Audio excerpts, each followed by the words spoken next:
Morning everyone, this is Book of John chapter 2. Jesus changes water into wine.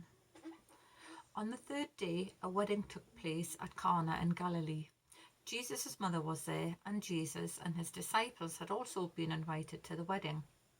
When the wine was gone, Jesus' mother said to him, "They have no more wine."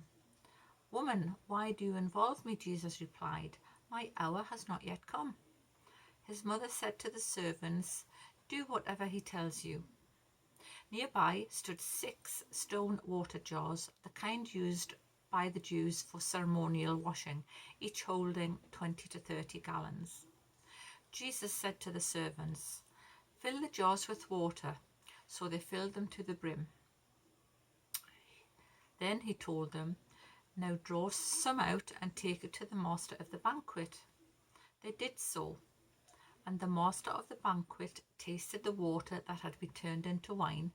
He didn't realize where it had come from, though the servants who had drawn the water knew. Then he called the bridegroom aside and said, "Everyone brings out the choice wine first, and then the cheaper wine after the guests have had too much to drink. But you have saved the best till now." What Jesus did here in Cana of Galilee was the first of the signs through which he revealed his glory, and his disciples believed in him. After this, he went down to Capernaum with his mother and brothers and his disciples. There they stayed for a few days. Jesus clears the temple courts. When it was almost time for the Jewish Passover, Jesus went up to Jerusalem.